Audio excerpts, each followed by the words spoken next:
दवाइयों की नॉलेज में स्वागत है आपका। दोस्तों मैं डॉक्टर अरशद, स्किन का मैं डॉक्टर हूँ। तो दोस्तों आज बात करते हैं हम एलर्जी के बारे में। तो दोस्तों एलर्जी कई प्रकार की होती है। अर्टिकेरिया की भी एलर्जी होती है स्किन से संबंधित, तो उसके ऊपर मैंने वीडियो बनाई थी। लेकिन दोस्तों आज हम बना रहे हैं एलर्जी, मतलब एलर्जी में धूल माटी प्रदूषण का होना, मतलब एलर्जी के जो लक्षण क्या है। तो दोस्तों जो चेस्ट में इन्फेक्शन का होना और इसके कारण मतलब एलर्जी हो जाना। एलर्जी में लक्षण है आँखों में हल्की खुजली होना, नाक के अंदर हल्की खुजली होना और गले में खरांसी हो जाना और नाक के अंदर हल्की खुजली और छींक आना बार बार।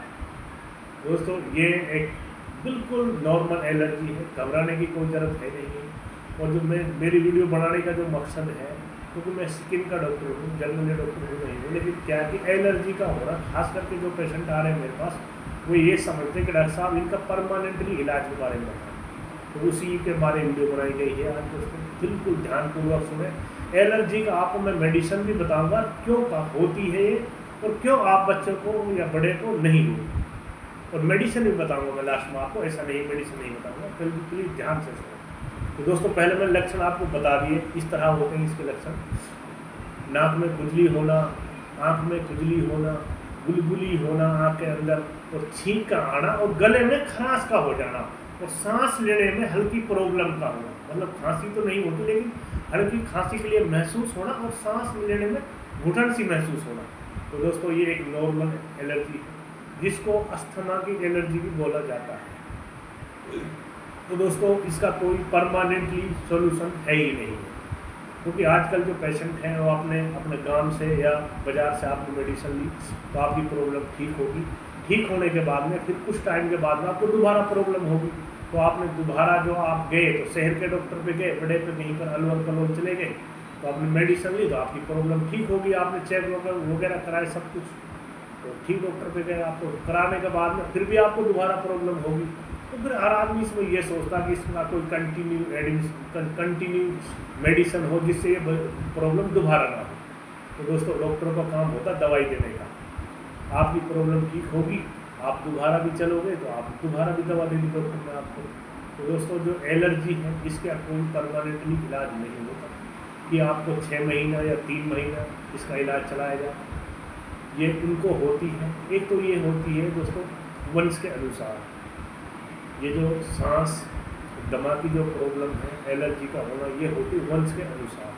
और दूसरे नंबर पर दोस्तों ये किसी को भी हो सकती है, मेल फीमेल, जिसकी इम्यूनिटी सिस्टम कम हो उनको ही अधिक प्रॉब्लम होती है, ठीक है ना। अब इम्यूनिटी सिस्टम से मतलब ये नहीं है कि दोस्तों कम खाने वाला या कम जो दोस्तों इम्यूनिटी सिस्टम अलग ही है। जो ज़्यादा वर्क करते हैं उनके अंदर ज़्यादा इम्यूनिटी सिस्टम होता है, और ज़्यादा जो वर्क नहीं करते उनका कम इम्यूनिटी सिस्टम होता है। खाने से इसका मतलब है नहीं, ठीक है। तो अधिकतर बच्चों को ज़्यादा होती है। बच्चों को तकरीबन ये मतलब पैदा होने के बाद से तकरीबन कुछ बच्चों को ये 7 साल तक रहती है, और 7 साल के बाद में फिर 12 साल तक भी रहती है। लेकिन कुछ को ये प्रॉब्लम 7 साल या 5 साल या 12 साल के बाद में ऑटोमेटिक खत्म हो जाती है। तो दोस्तों अब ये ख़त्म क्यों होती है, उन बच्चों को फिर बार बार नहीं होती। आपने सुना होगा कि किसी डॉक्टर भी आपको समझाते हैं आपके बच्चे को 7 साल तक होगी और उसके बाद में फिर नहीं होगी।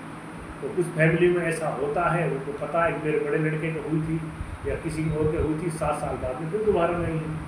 तो दोस्तों उनको इस वजह से ख़त्म होती है कि प्रॉब्लम जब बच्चा 7 साल का हो जाता है तो बच्चा अपनी वर्क करने लग जाता है, मतलब बच्चा अपना इम्यूनिटी सिस्टम खुद ठीक करने लग जाता है। इम्यूनिटी सिस्टम वर्क करना कोई काम करना ही नहीं होता, कोई भी वर्क करना, चाहे आप पैदल घूम रहे हो, खेल रहे हो, कूद रहे हो, कुछ भी आप वर्क कर रहे हो, चाहे आप बच्चे साइकिल चला रहे हैं, लेकिन एक वर्क है और इसके द्वारा इम्यूनिटी सिस्टम बहुत अच्छा होता है।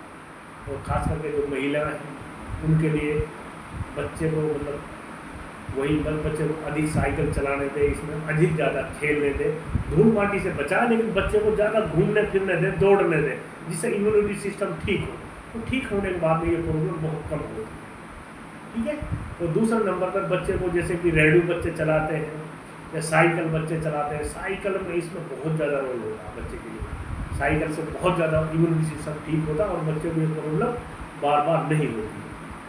और इसी प्रकार से ये महिलाओं को होती है। तो जिन महिलाओं को होती है, अगर हो सकता है तो मशीन का ज़्यादा उपयोग करें, ज़्यादा मतलब वर्क करें, काम करें, और ज़्यादा वर्क करेंगे तो इम्यूनिटी सिस्टम हो ठीक होगा और ये प्रॉब्लम नहीं होगी। इसी प्रकार से बुजुर्ग हैं, जो बुजुर्गों के लिए वर्क ज़्यादा जरूरी नहीं है, उनका पैदल चलना ही एक बहुत बड़ा वर्क होता है।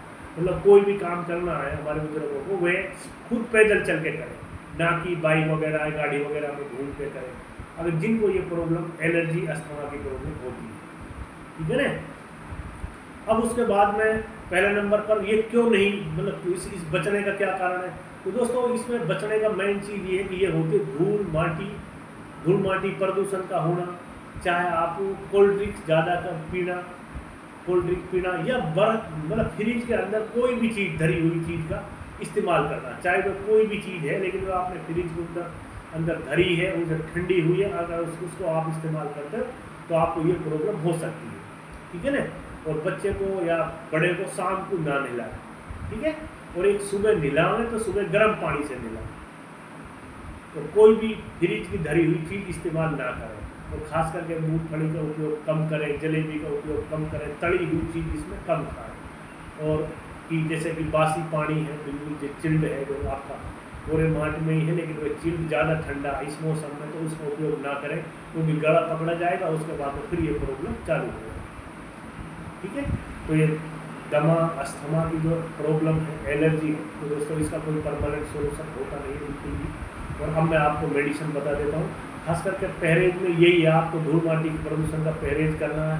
जहाँ पर आपको मतलब कोई प्रदूषण ज़्यादा है वहाँ पर आपको मास्क का उपयोग करना है, मतलब जैसे घर में कोई साफ़ सफाई चल रही है तो आप मास्क का उपयोग करें, या आप सब्जी बनाते टाइम तड़के का इस्तेमाल करें। खास करके हमारे विभाग में मेल ज़्यादा सब्जी बनाते हैं, ठीक है, घर का काम ज़्यादा मेल ही करते हैं, खास करके हमारे मेवात में। ऐसा लगता है, ऐसा है नहीं है, ये आप देख सकते हैं, लेकिन थोड़ा मास्क का उपयोग करें, मेल और फीमेल दोनों।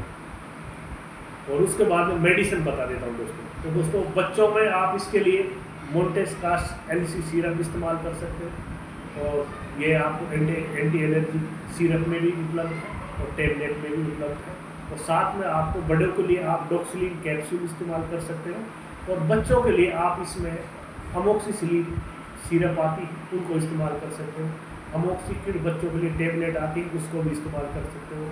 एगोमेंटिन टेबलेट आती है, सिरप भी आती है, उसको भी इस्तेमाल कर सकते हो। बच्चों के लिए सिरप का इस्तेमाल करें एगोमेंटिन, लेकिन बड़ों के लिए तो आपके लिए एगोमेंटिन वगैरह टेबलेट ना दें, सिर्फ ओनली डॉक्सिलिन मोन्टेस्कास्ट। अगर बुखार की प्रॉब्लम है तो साथ में आप डाइक्लोफेनाक टेबलेट लगा सकते हो, जिसके अंदर पैरासीटामोल और डाइक्लोफेनिक, और आप कफ सिरप में इस्तेमाल कर सकते हो। दोस्तों इसमें कफ सिरप में आपको जो भी सिरप इस्तेमाल करनी है उसके अंदर डेक्स होना जरूरी है, जिसके अंदर डेक्सामेथासोन साल्ट हो, ठीक है। तो दोस्तों ये मेडिसिन भी बताया है।